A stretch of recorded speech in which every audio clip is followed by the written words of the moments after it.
The estate of Baron Friedrich von Elsberg stood in the hills of Bavaria like a monument to solemn respectability. Its stone walls had survived wars, its gardens were praised in court circles, and its master was seen as a man of intellect and benevolence. To the villagers below, Friedrich and his wife, Countess Adelaide, seemed touched by rare compassion, for while nobles sought heirs, the Elsbergs adopted children, orphans, abandoned girls with no surnames or protectors. They were paraded into the estate in carriages, each one clutching a small parcel, their faces pale with uncertainty, yet blessed, it seemed, to have found shelter. People whispered admiration, calling the Baron a savior of the forgotten. But those whispers did not reach the walls inside. For within the estate, the soundscape was unnatural.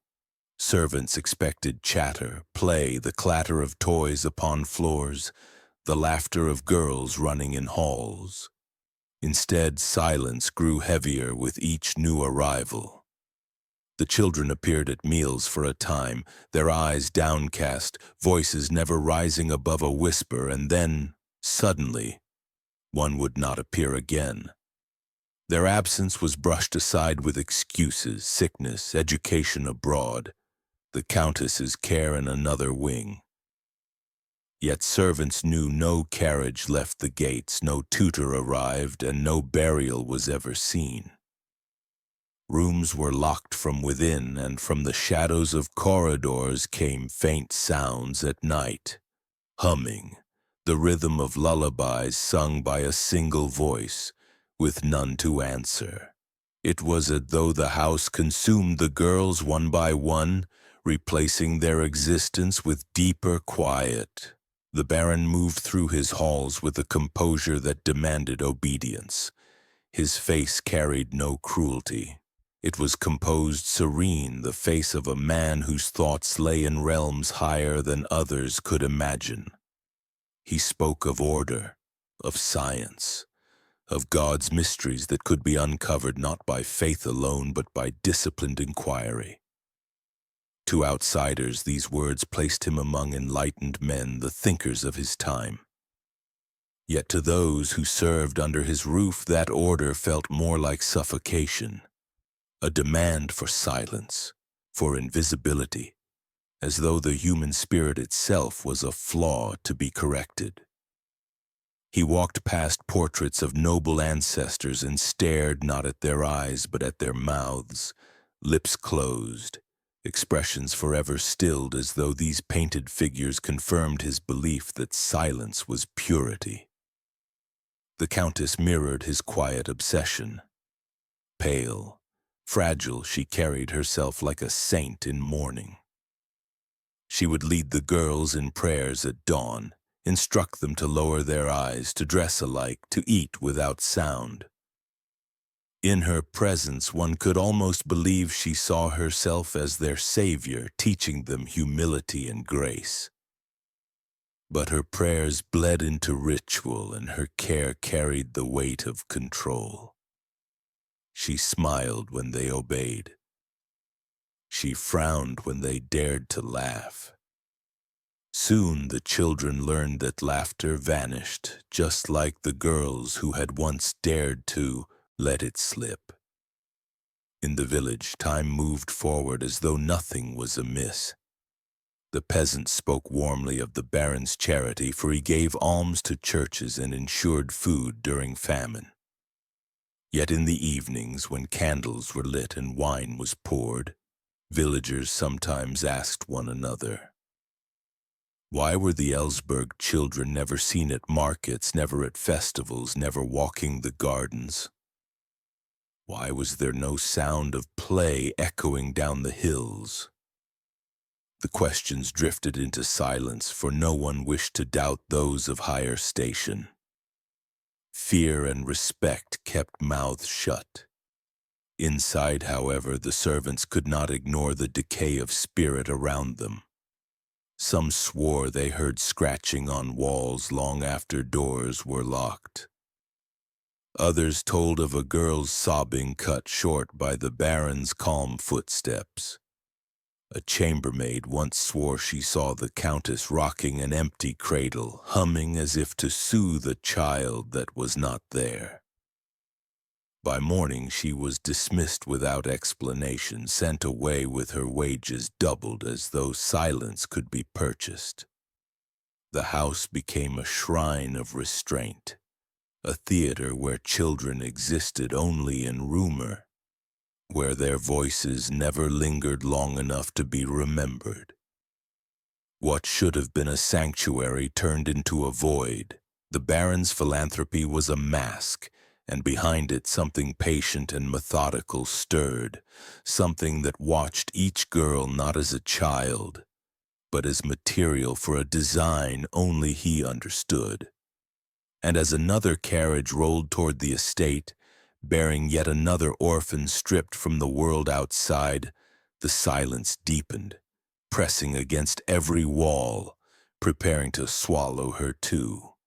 They arrived in carriages at different hours of different seasons, yet always in silence, escorted past iron gates that opened without question. Each girl, pale from hunger or sickness of the orphanage, believed she was being chosen for kindness. They clutched their bundles, ribbons, scraps of dolls, a locket that carried memory of a mother long gone. And as they crossed the threshold of Baron Friedrich von Elsberg's estate, each was met not with warmth but with the slow extinguishing of her name. For the Baron never once allowed a girl to keep what she carried in her heart. He looked upon her, nodded in approval or slight disappointment, and spoke one word only: Anna. From that moment on, she was no one else. Their belongings were collected, their clothes stripped away, and in return they were given identical gowns of pale linen. Their hair was brushed in the same style, their meals measured, their schedules aligned. To the outside world it was eccentric control, the way of nobles who saw children as ornaments to be molded. Yet inside the stone halls the renaming was more than whim. It was the beginning of ritual, the careful dismantling of all identity. The Baron believed that individuality was corruption, that the self was a disease infecting the purity of the soul. To him, the repetition of Anna was a cleansing fire, an unspoken covenant that erased what came before and prepared them for his design. The Countess enforced this doctrine with quiet devotion. She lined the girls before mirrors and reminded them that reflection was weakness, that beauty belonged not to the self, but to the master who shaped it. Each time a girl faltered and whispered her birth name, punishment followed. Not of the body, not yet, but of spirit. The Baron ordered her to stand for hours in the corridor, facing the wall, until her knees trembled and her lips cracked from whispering her false name over and over. Anna, Anna, Anna. Slowly the sound of her true self faded, like the echo of a song sung once and never again. In the village, servants spread tales that the children lived as sisters, cared for and equal. They were seen once or twice, dressed in matching gowns, walking the garden in single file, watched closely by the Countess. Villagers found it strange but harmless. After all, were they not better off than starving in the streets? The Baron's generosity cloaked him in virtue, yet those who watched more carefully noticed how the girls' faces never carried playfulness, how their steps were heavy, how their eyes seemed to avoid one another, as though they were afraid of being too different. Inside the estate, the terror grew quietly, not in screams but in the suffocating absence of sound. The Annas lived as shadows, aware that none of them was unique, each replaceable. They began to look at one another with dread, wondering which Anna would vanish first, and whether another Anna would appear in her place as though nothing had changed. Their minds twisted under the sameness, unable to hold on to memory. Each day they looked into the mirror and forgot what features once belonged to them, swallowed by the endless name that was not theirs. The Baron watched this erosion with fascination. He noted their compliance in leather-bound journals recording which Anna resisted longest before breaking, which clung most stubbornly to her old self. To him it was proof that identity was brittle, that the soul could be reformed like wax in heat. At night he walked the corridor where the Annas slept in narrow beds, listening not for laughter but for the silence that followed their breathing. Silence was his measure of success. The quieter the room, the closer he came to the perfection he sought. His methods became bolder with time. He instructed that all letters sent by servants must erase mention of the children. No name was written, no number given as though they did not exist. At church, when asked about heirs, the Baron merely smiled and offered donations. The priest blessed him, never questioning why the girls were absent from Mass. Silence shielded him as much as walls. The more the outside world believed in his kindness, the deeper he carved his cruelty inside. Yet the girls bore the weight in their bodies. They trembled at the sound of the Baron's steps. They flinched when the Countess spoke, and they began to avoid one another's gaze. Fear worked as contagion, and the sameness turned them into reflections of a nightmare. The servants too felt the pressure, watching girls renamed and reshaped, yet powerless to speak. They feared dismissal or worse, to vanish like the girls themselves. Thus the house filled with 10 Annas, 10 broken reflections of children who once had names. But behind the Baron's serenity lay something more. For to him, the act of renaming was only the beginning. He believed that souls could be bent only when bodies followed, that identity must not just be stripped but sacrificed. Each Anna was not an orphan saved, but material prepared, awaiting the next stage of his methodical design.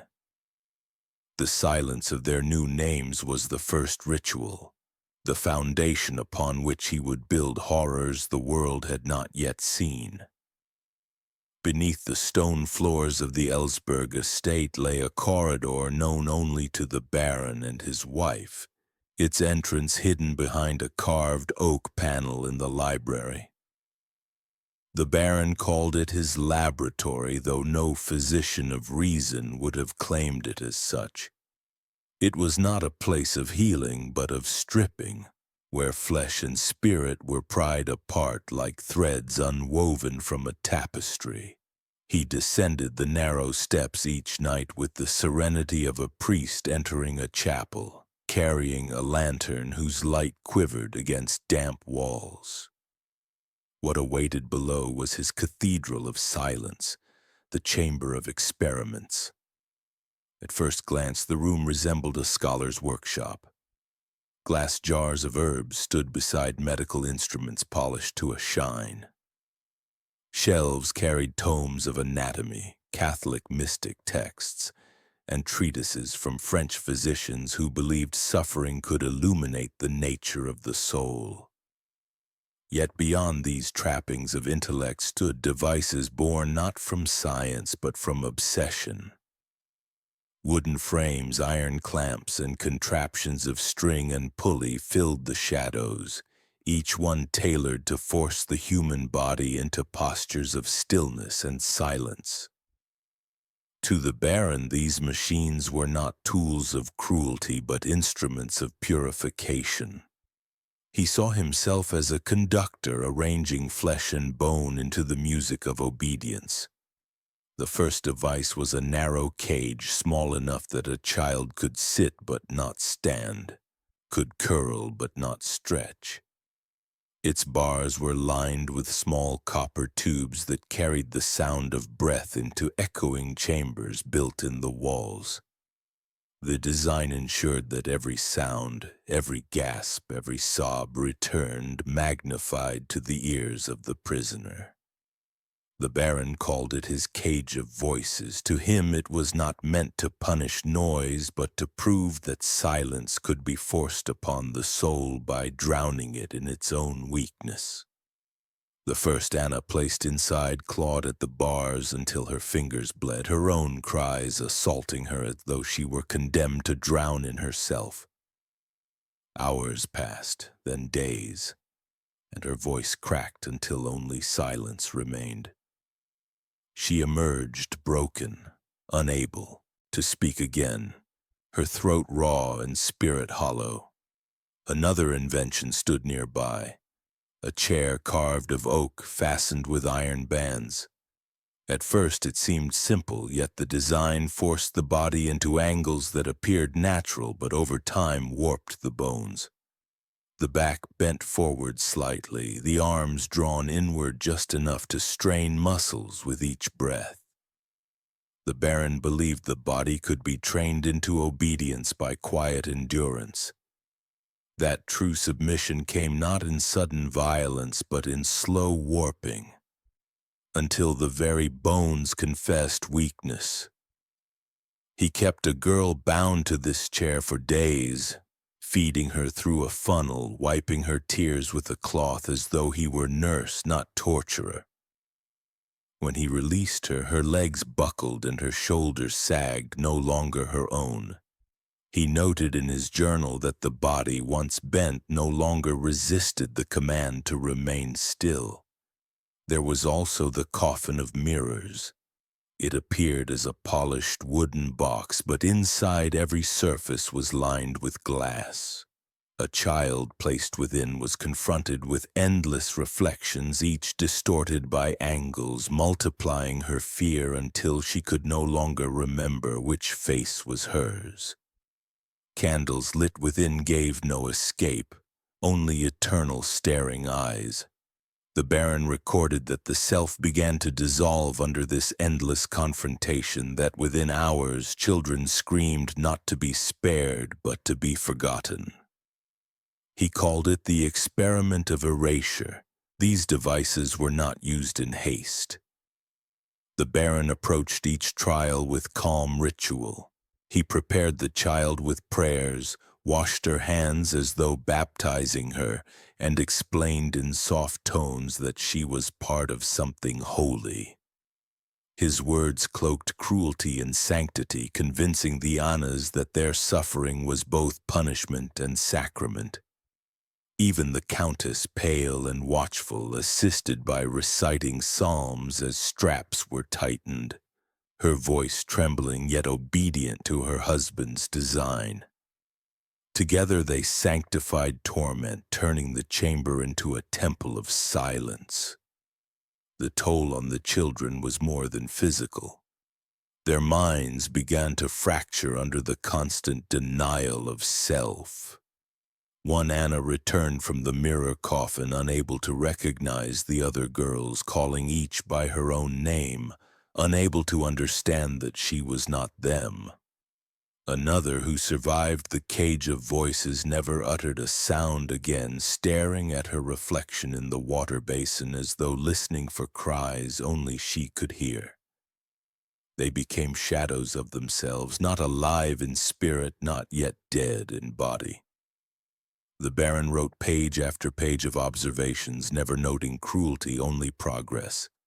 He convinced himself he was closer to unraveling the mystery of submission, of stripping identity from flesh, of bending soul to will. To him, pain was not suffering but data, and silence was not emptiness but proof of conquest. What he could not admit, even to himself, was the thrill that came each time a child broke, each time silence triumphed over voice. He hid his pleasure behind words of science and faith, but the truth revealed itself in the calm steadiness of his hand as he tightened straps, in the faint smile that passed when cries dissolved into nothing.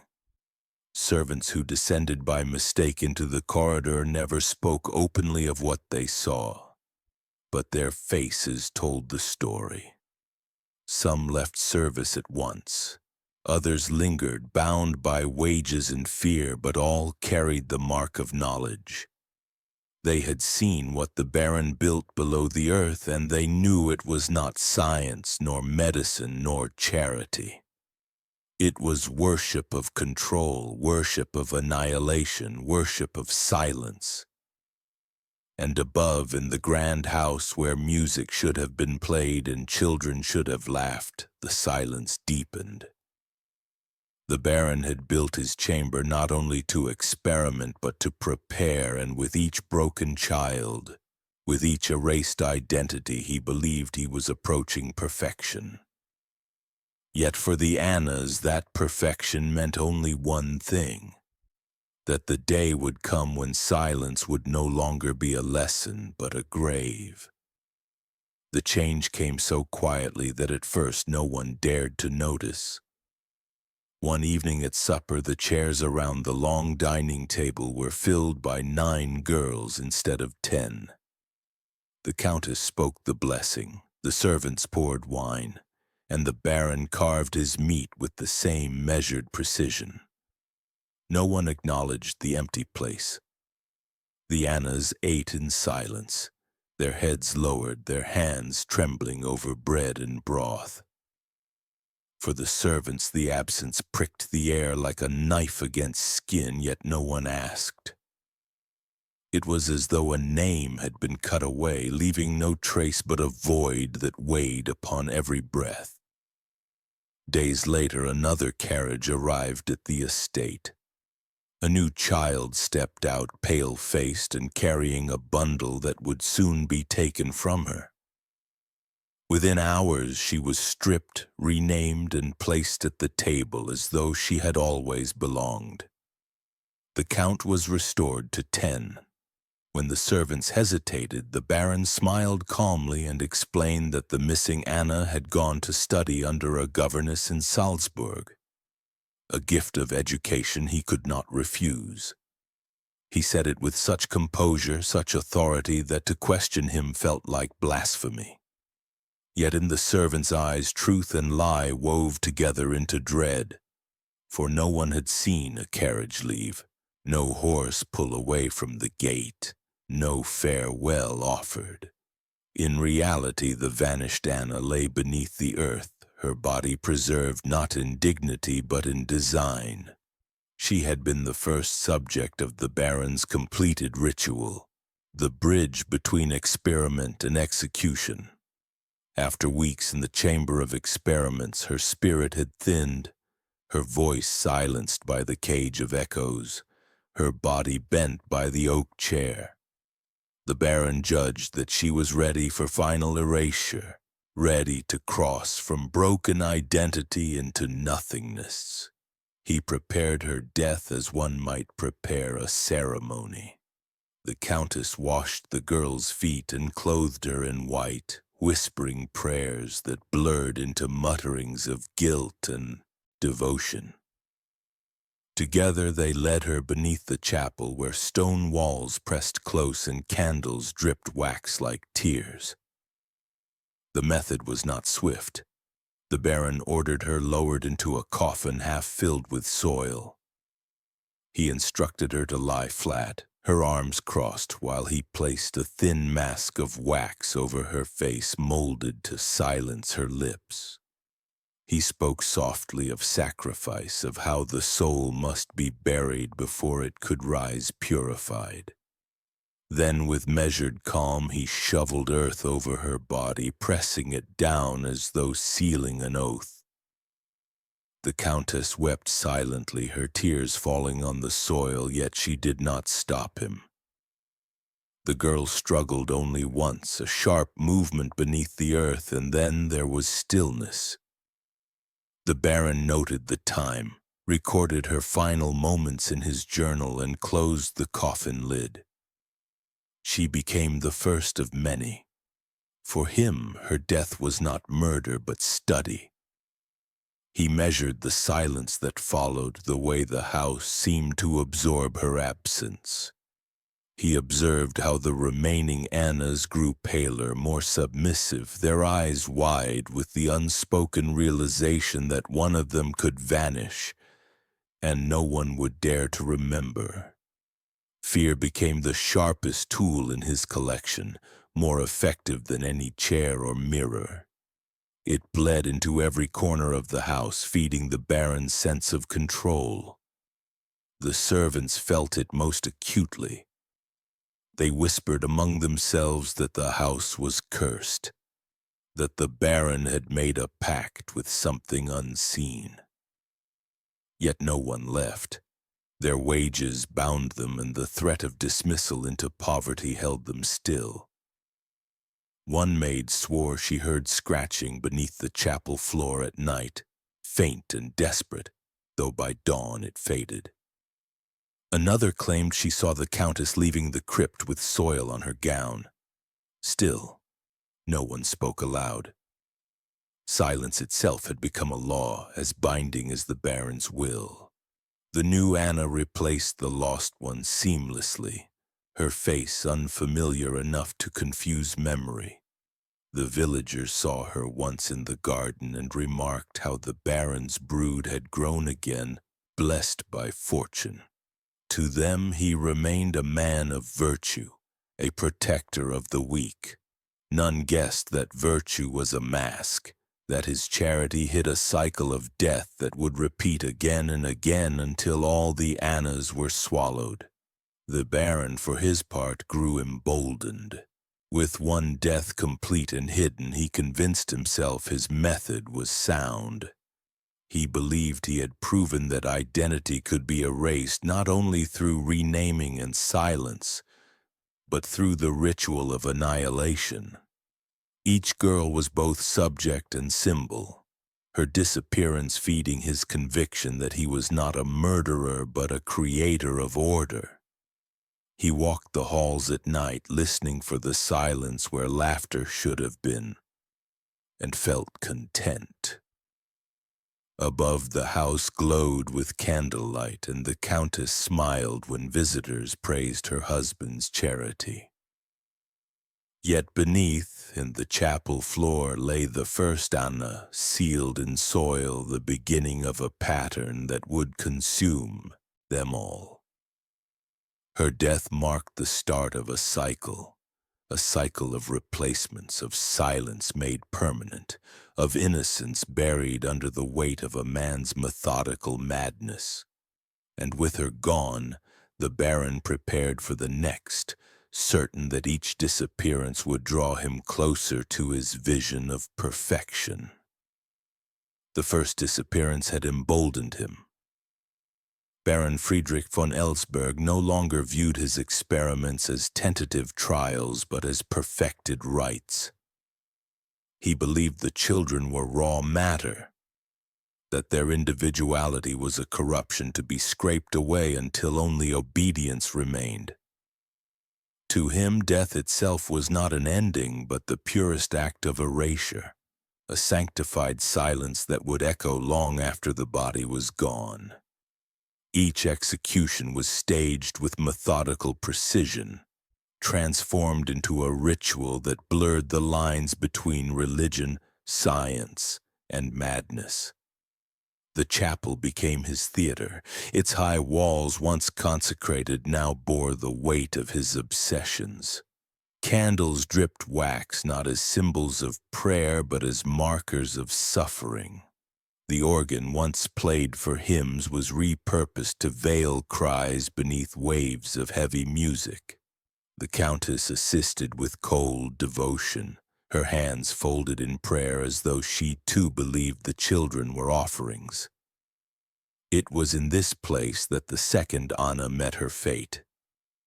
She was dressed in white, a thin wreath of flowers laid upon her hair, and lowered into a hollow space beneath the chapel floor. The Baron commanded that the organ be played as soil was shoveled above her. The sound of pipes swelled, drowning her muffled screams until only music remained. To those attending Mass the following day, nothing seemed amiss. Yet beneath their feet lay the silenced body of a child, buried not as a daughter of God, but as an error scrubbed from existence. For the Baron, this death was not enough. He sought variety, each ritual tailored to crush individuality in ways that mirrored the symbols of faith he despised and revered in equal measure. The third Anna's end came through fire, though not in flames but in wax. He prepared the Eucharist himself, melting candle wax until it glowed like molten gold. He forced the girl to swallow spoonfuls of the liquid while whispering prayers of communion. The molten wax burned her throat, sealing her voice forever. Her body convulsed, lips fused, and when she collapsed, the Baron lifted his journal to record the time. To him, her death was a victory, proof that even the holiest sacrament could be repurposed to serve his doctrine of silence. The fourth Anna's death blended science with ritual. The Baron constructed a device resembling a baptismal font, yet instead of holy water it held a solution of crushed herbs, salt, and vinegar, chosen not for purity but for corrosion. He submerged her head repeatedly, timing her gasps, measuring her endurance, until lungs gave out and bubbles ceased. He called it a cleansing of the voice, a baptism not of faith but of annihilation. He noted her final moments in clinical detail, unmoved by the horror of a child drowning in what should have been holy water. Each death left the surviving Annas more broken. They never saw the acts, but they felt them.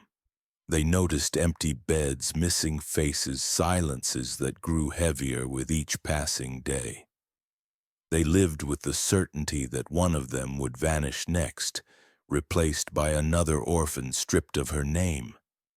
Fear hollowed them, and in their eyes the Baron saw confirmation of his success. To him, their terror was not cruelty but progress. The more they cowered, the more they trembled, the closer he believed he was to achieving perfection. The Countess, too, bore the weight. She followed her husband in each ritual, her hands trembling as she prepared flowers, prayers, and garments for children she pretended to guide toward heaven. Yet her silence bound her as tightly as the children's straps. She had chosen loyalty over conscience, devotion over rebellion, until her tears themselves became part of the ritual. She wept during the wax Eucharist, she shook during the false baptism, yet she never once stopped him. Her grief fed his conviction, proof in his mind that suffering was holy not only for the children but for those who bore witness. The servants began to collapse under the strain of secrecy. Some refused to enter the chapel after dark, swearing they heard voices under the floor, whispers that were not echoes but buried cries. Others claimed the wax dripping from candles hardened into shapes of faces, as though the dead Annas sought to return through melted forms. Yet fear held them silent, for they knew that to question was to vanish, just as the children had vanished.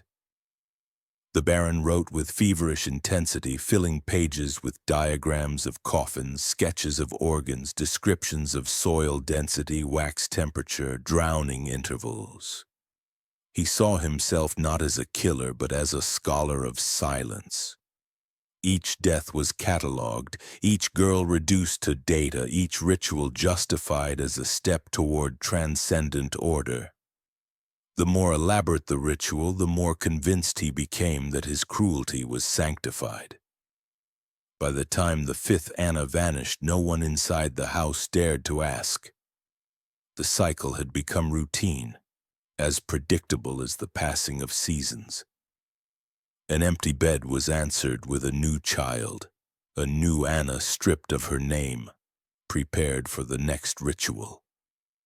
Silence became the only language spoken in the house, a silence heavy with dread, a silence that clung to walls, seeped into clothes, and haunted every breath of those who lived within. And above it all stood the Baron, serene, methodical, untouched by doubt. In his mind he was not erasing lives but carving away imperfection, offering each Anna as a sacrifice to his vision of purity. Each ritual, each death, each note of organ music and drop of molten wax brought him closer to the perfection he sought. For him, silence was no longer absence. Silence was victory. Behind the locked doors of the eastern wing, where the air grew colder and the windows were shuttered tight, Baron Friedrich von Elsberg constructed what he called his archive. To outsiders, the term suggested ledgers or manuscripts, perhaps a library of rare works collected by a nobleman with refined tastes. But this archive was not built of words or ideas. It was assembled from flesh, hair, bone, and breath stolen from the children he had claimed as his own. It was his waxen museum, a gallery of annihilation disguised in the quiet language of study. Each time an Anna vanished beneath ritual, she did not vanish completely. The Baron could not let go of the body in full. To him, death was not only silence but evidence, and evidence must be preserved. After the soil was packed down or the wax cooled, he returned to the corpse and extracted what he believed would testify to the resilience of the human frame. A finger cut at the joint was dipped into wax, preserved so that the last motion of the child's hand would remain forever frozen. Strands of hair were braided into rosaries, each bead a knot tied with trembling hands as though prayer could be forged out of what once crowned a child's head. The lungs fascinated him most. He believed they held the secret of silence, the organs that once carried voice but had been denied their purpose. He removed them with surgical precision, dried them in glass jars, and labeled them with dates and notes of endurance. One jar bore the lungs of the girl suffocated beneath the chapel floor, annotated with lines about the duration of her muffled cries. Another contained the lungs of the child who swallowed molten wax, blackened and stiff, displayed as though they were relics of sanctity. To the Baron, these were not grotesqueries but trophies of progress, proof that he had succeeded in bending the body and erasing the voice. The waxen museum was arranged with the care of a cathedral. The shelves were polished, the jars aligned by size, the rosaries hung in neat rows upon hooks. Candles burned day and night, casting a soft glow that turned wax fingers into pale icons as if saints in some twisted reliquary. The Baron would stand for hours within this chamber, gazing upon his collection with quiet satisfaction, convinced he was documenting not cruelty but revelation. He told himself he was recording the truth of human resilience, capturing the precise moment when the soul yielded to silence. He wrote in his journals that one day scholars would thank him, that they would see in these fragments not horror but discovery. The Countess followed him into the chamber, her pale face lit by candle flame. She did not recoil, though her lips trembled as she fingered the rosaries of braided hair. Sometimes she wept quietly, whispering that they were prayers, but her husband corrected her. These were not prayers, he said, but proofs. Proofs that silence had triumphed over defiance, proofs that individuality had been cleansed.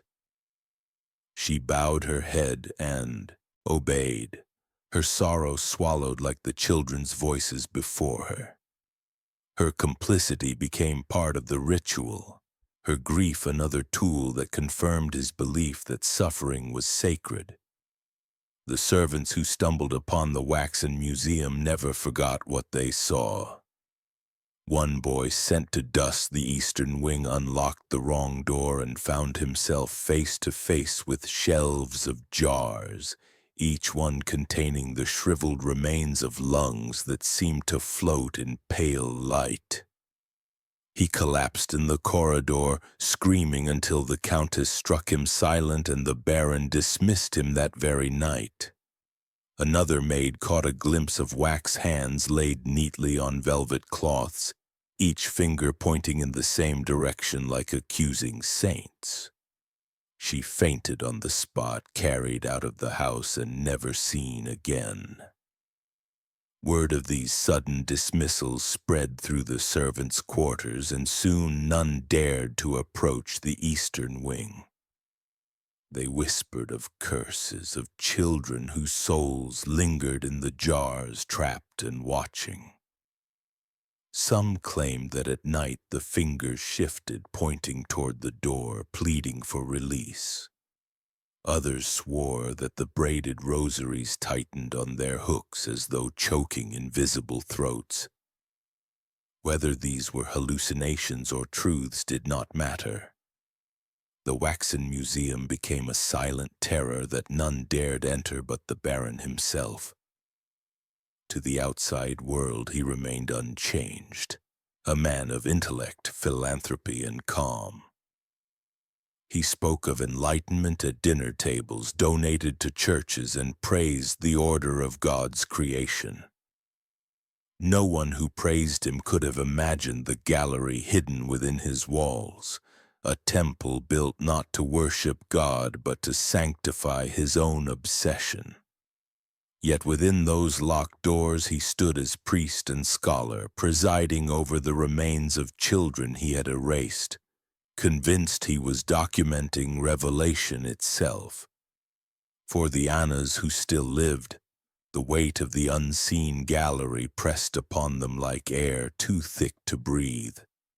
They did not know what remained of their sisters, but they felt it. They felt the way the Baron looked at them, not as children but as unfinished specimens, future artifacts destined to join the shelves of wax and glass. Their silence grew heavier, their eyes hollow, their bodies weakened not only by fear of death but by the knowledge that even in death they would not be free. They would be collected, displayed, trapped forever in the Baron's archive of annihilation. Thus the waxen museum stood as the truest reflection of the Baron's mind, a place where innocence was preserved not in memory but in fragments, where silence was carved into bone, where the proof of suffering was catalogued as though it were holy. It was his temple, his gallery, his confession. And in its candles, in the jars and rosaries, in the waxen hands that never moved, the darkness of his methodical madness glowed eternal. The Elsberg estate had not hosted a grand banquet in years, but when the invitations went out, they were written in gold leaf and sealed with the Baron's crest. Nobles from Munich and beyond arrived in their finest attire, carriages gleaming under torchlight. They came expecting a display of wealth, refinement, and rare hospitality. Few questioned why the Baron had chosen this moment to welcome them. Fewer still wondered what spectacle he intended to unveil. They only knew that when Friedrich von Elsberg invited, one did not decline. The great hall was lit with hundreds of candles. Silver trays gleamed, wine flowed from cut crystal decanters, and servants in black livery moved like shadows. The Countess sat at the head of the table, pale as ever, her eyes downcast, her hands folded neatly in her lap. At her side, the Baron presided with calm authority, smiling faintly as though hosting an ordinary supper. Yet what captured every gaze were the children seated along both sides of the table. 10 girls dressed in identical white gowns, hair parted neatly down the center, faces blank of expression. Each one was introduced as Anna. The guests laughed nervously at first, assuming it was an eccentric performance, a quirk of a family known for their peculiar adoption of orphans. Some whispered that the Baron wished to show the equality of his care, that each child was loved the same. But as the feast progressed, unease began to spread. The Annas did not speak, nor did they eat. They sat stiffly, eyes glassy, hands resting on their laps. One girl shifted awkwardly, her movements stilted, unnatural. Another leaned slightly too far forward, her neck stiff, her skin gleaming under candlelight, not with sweat but with the sheen of wax. It was then that a few guests realized what they were truly seeing. Not all the children were alive. Among the living Annas were wax mannequins crafted with disturbing precision, their features molded from the faces of those who had vanished. Their bodies were propped in chairs, their hands painted to look alive, their lips pressed together as if caught forever in silence. From a distance the deception held, but for those seated near the truth could not be ignored. The air grew heavy, the food untouched. A nobleman wiped sweat from his brow and looked away, unwilling to name aloud what he saw. The Baron noticed their discomfort and reveled in it. He raised his glass, insisting that all present toast to his Annas, to the triumph of unity, to the perfection of identity erased.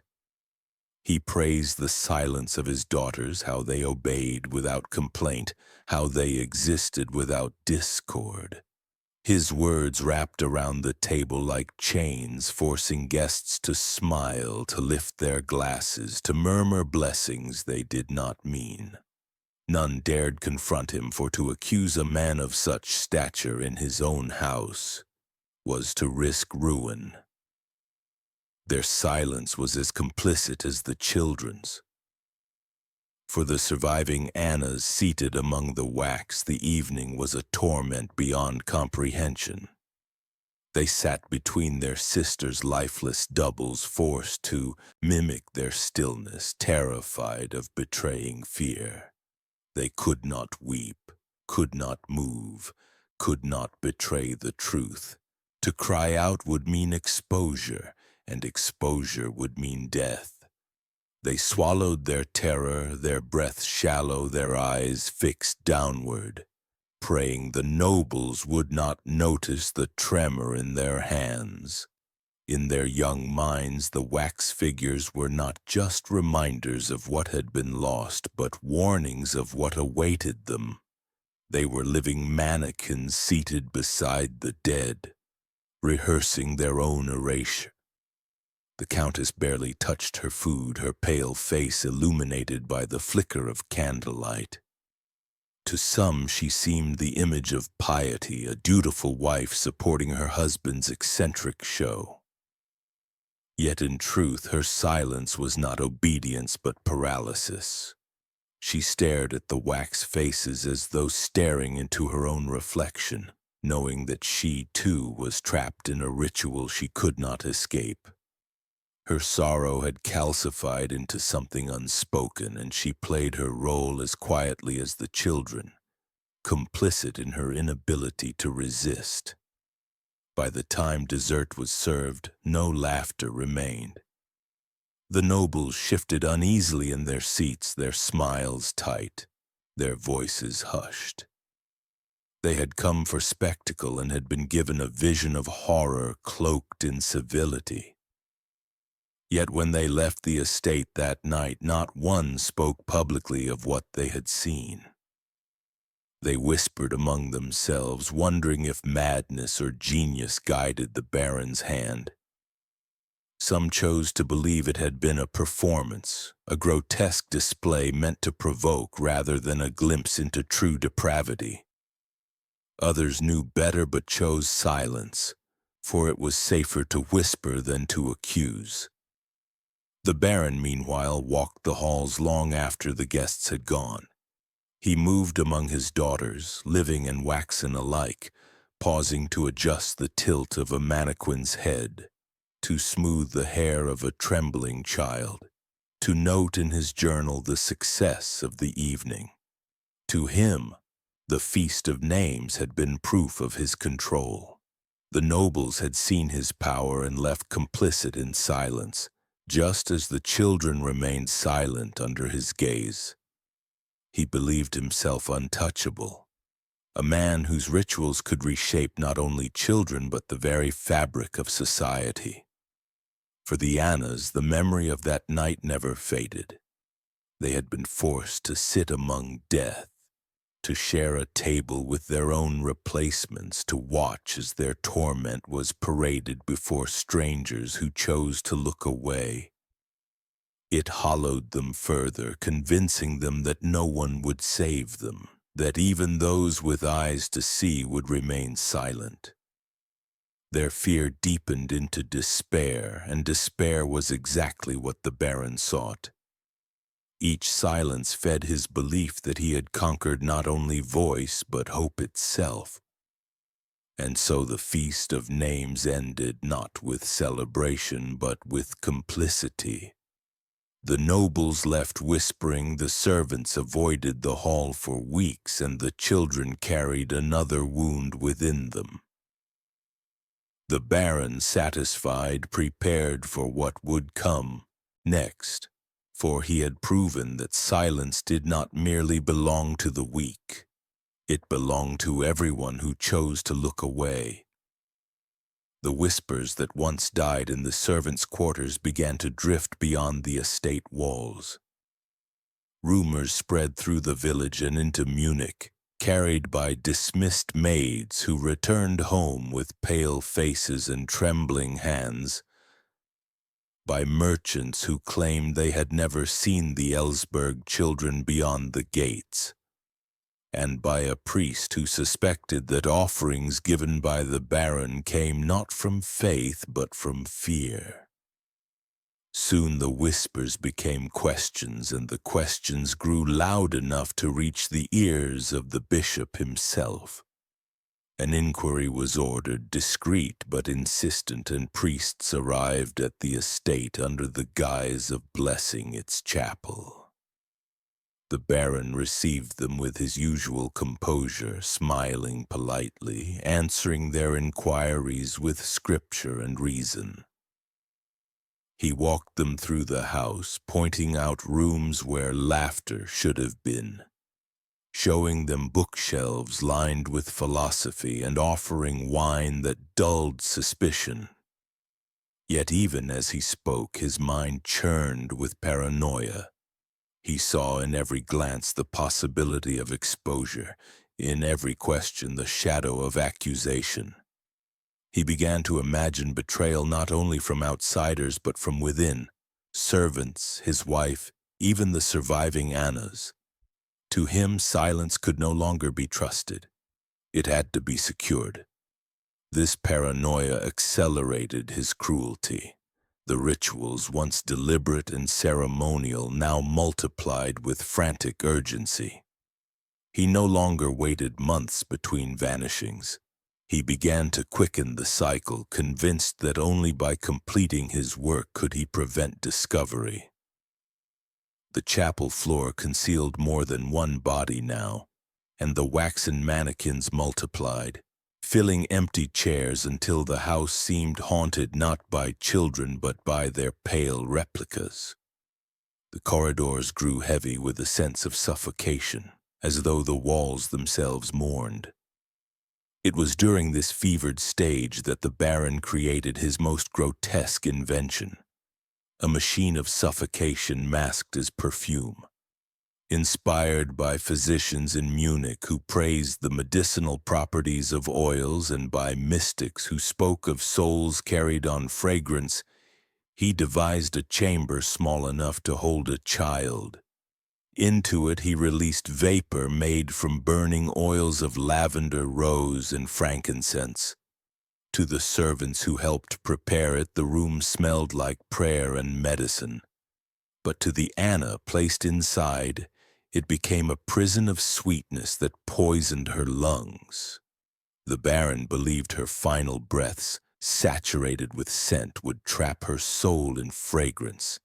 He claimed that when the oil smoke dispersed, her essence would linger, sanctified and preserved.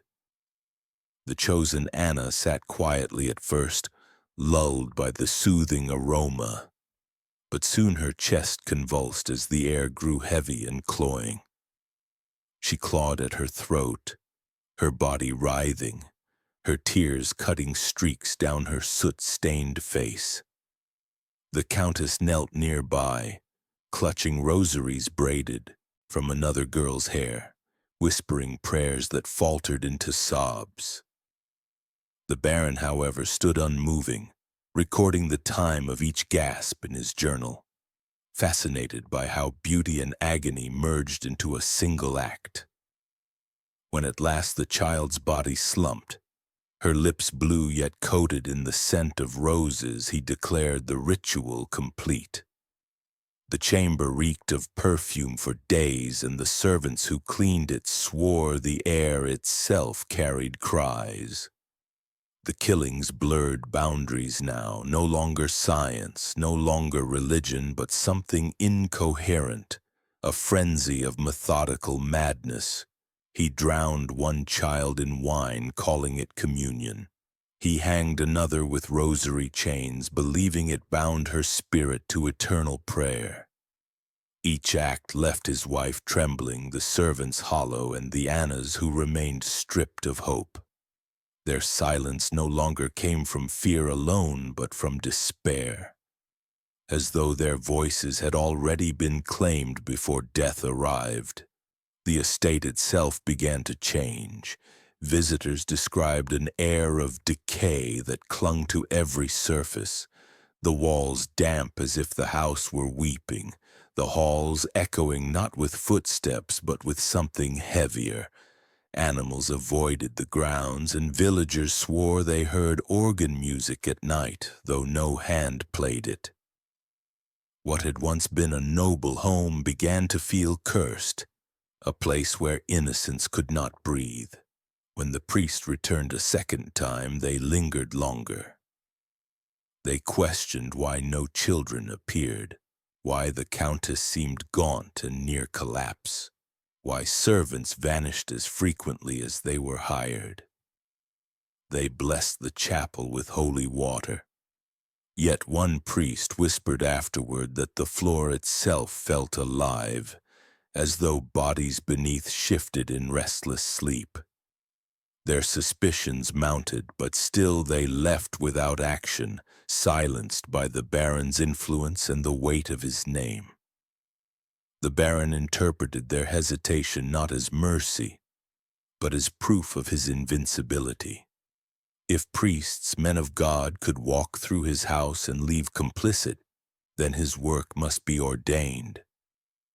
He fed his paranoia and his pride with equal appetite, believing himself chosen to reveal what no one else dared.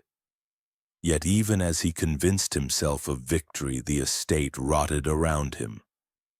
His wife no longer smiled, the servants worked in terror, and the children who remained were little more than hollow shells. The cycle had devoured the house itself.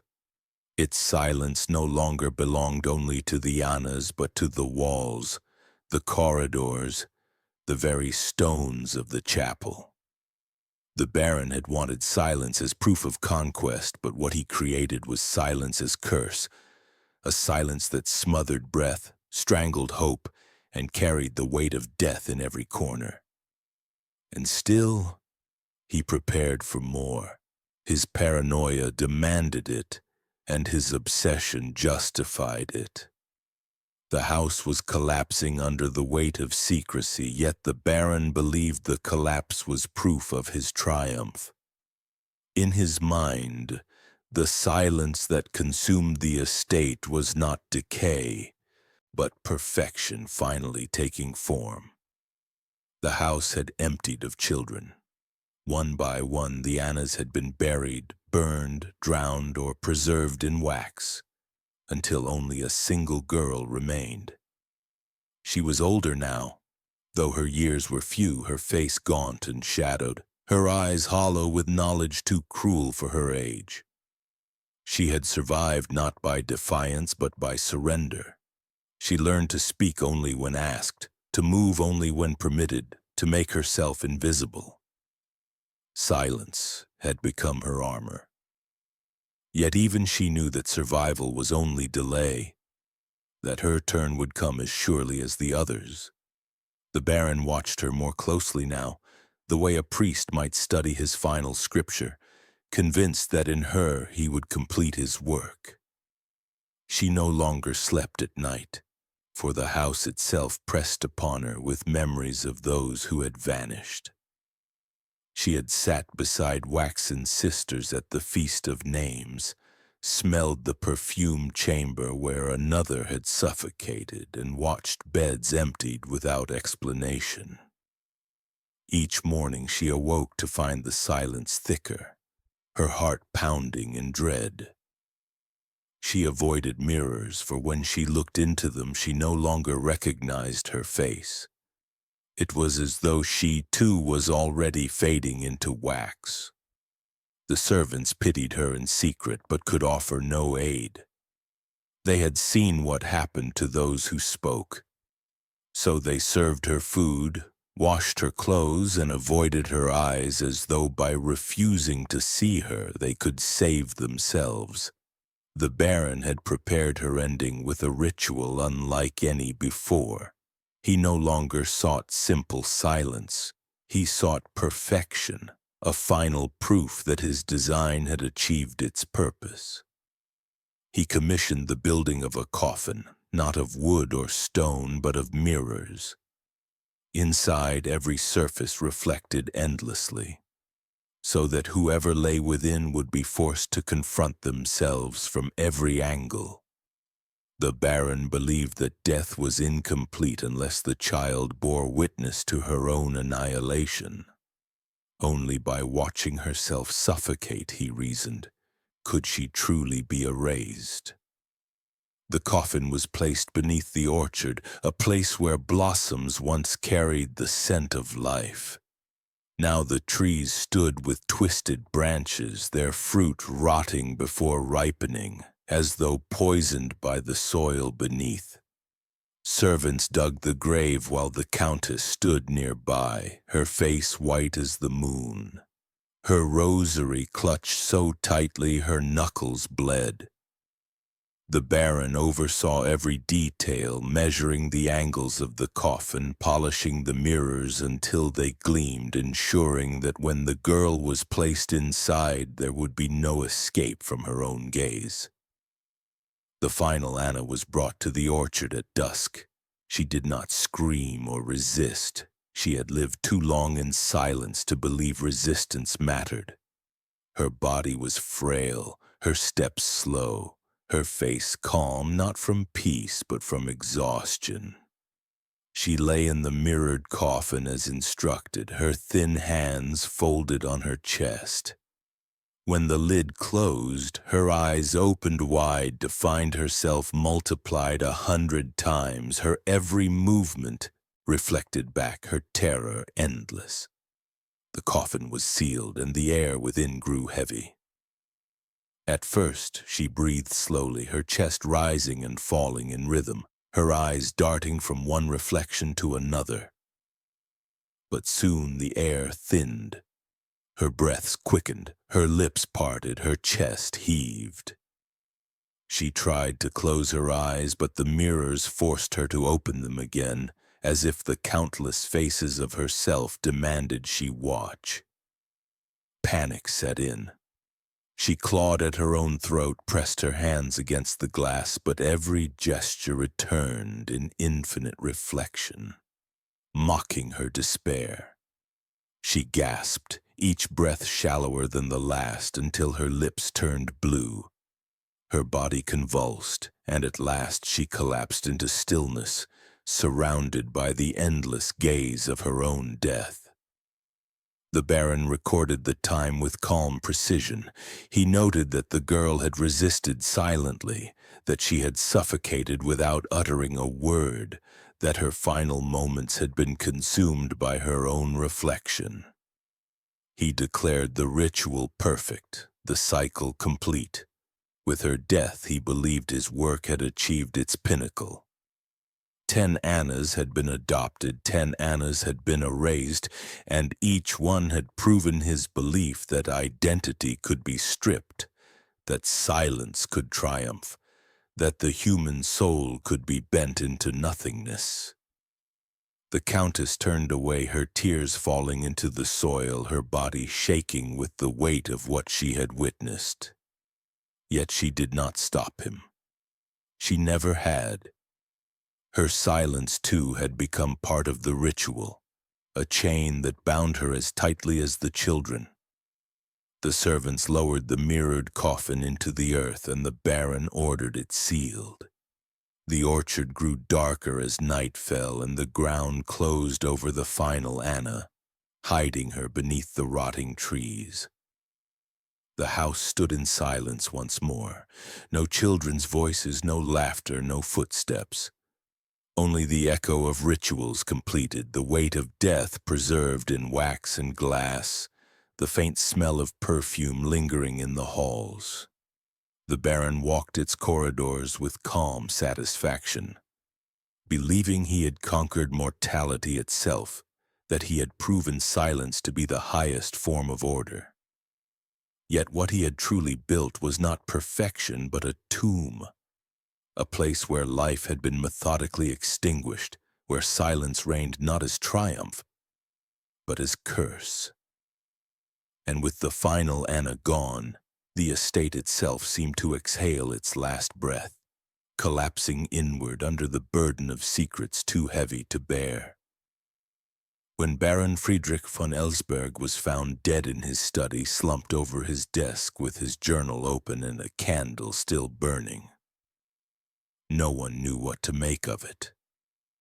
Some whispered that his heart had failed, others that poison had found its way into his cup.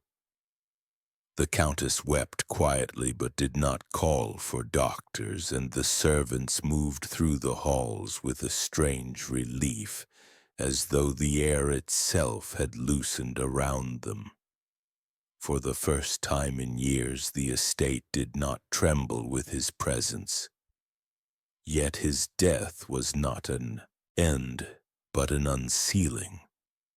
The priests who had long suspected something unnatural returned, this time with authority. They searched the house more carefully than before, prying open doors, lifting stones in the chapel floor, forcing locks that had never been touched by servant hands. What they uncovered within the eastern wing turned their faces pale. The waxen museum was revealed in full, the shelves of jars with shriveled lungs, the rosaries of braided hair, the wax-dipped fingers arranged like icons. Candles still burned, as if the Baron had tended the gallery only hours before. To the priests, it was not a collection but a shrine, a temple of annihilation built in silence. Beneath the chapel, their shovels struck wood. They pried open coffins that released the scent of soil and rot, and within lay the bodies of children dressed in white. Some had their mouths sealed with wax, others bore rosaries wound tightly around their necks, their faces frozen in agony. Each was marked not only by death but by ritual, their suffering preserved as part of the Baron's methodical order. The final coffin found beneath the orchard contained mirrors clouded with condensation, reflecting endlessly the corpse of the last Anna who had suffocated within. The priest staggered back in horror. This was no eccentricity, no nobleman's folly. It was calculated madness, repeated with devotion disguised as benevolence. The discovery spread quickly, whispered from parish to parish until it reached Munich and beyond. Nobles who had once dined at the Baron's table spoke in hushed tones of the night they sat with the Annas, realizing too late what they had ignored. Servants told their stories, voices cracking as they recalled faint sobs beneath the chapel and the scent of perfume that choked the air. The Countess confessed nothing, but her silence was seen as complicity, and she was sent away to a convent where she faded into obscurity. Europe recoiled in horror. Pamphlets circulated, painting the Baron as both monster and warning. Some insisted his madness was the product of Enlightenment science twisted against itself, others that it was the corruption of faith distorted into cruelty. Parents clutched their children closer. Priests denounced not only the acts but their own failure to intervene sooner. Whispers suggested that the revelations of the 10 Annas had influenced the first murmurs of child protection laws in Bavaria. Small steps taken to ensure that children could no longer be hidden behind stone walls under the guise of charity. Whether these laws were truly born from the Baron's crimes or whether people merely sought comfort in the idea that some good had come from horror, no one could say. But the true legacy was silence. Silence had allowed the Baron to act without question. Silence from villagers who saw but did not ask. Silence from nobles who dined beside waxen children and chose to look away. Silence from the church, which suspected but hesitated until it was too late. And silence from the victims themselves who were broken into submission, their voices stolen long before their lives. The Baron had worshipped silence, built rituals upon it, turned it into his highest proof. In the end, silence was not only his tool but the world's. The estate was abandoned. No one wished to live among its rotting orchards and cursed halls. Some said the ground itself was poisoned, that the cries of children still seeped from beneath the chapel floor when the wind carried just right. The waxen museum was dismantled, its relics burned, its jars smashed, though rumors claimed that certain collectors in Munich had hidden away fragments, unwilling to destroy what they saw as curiosities. The orchard withered to dust. The house collapsed slowly into ruin, yet the story lingered like a wound that would not heal. For generations, the tale of the 10 Annas lived on, whispered by candlelight, told in warnings to children about trust, about names, about silence.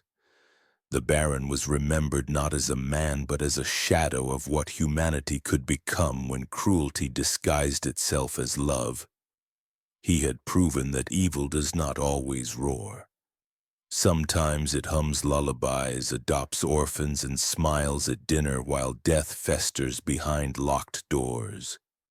And so the legacy of the 10 Annas became a mirror, reflecting not only the mind of one psychopath but the complicity of all who looked away. It asked questions no one wished to answer. How much can be hidden behind respectability? How many voices can be silenced before silence itself becomes normal? And how often do we mistake cruelty for care because it wears the mask of virtue?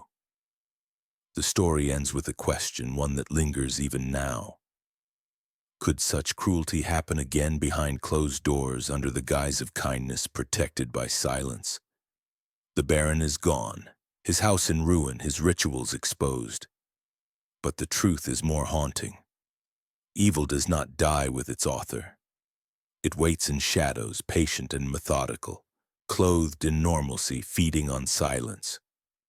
The silence of the world then, the silence of the world now.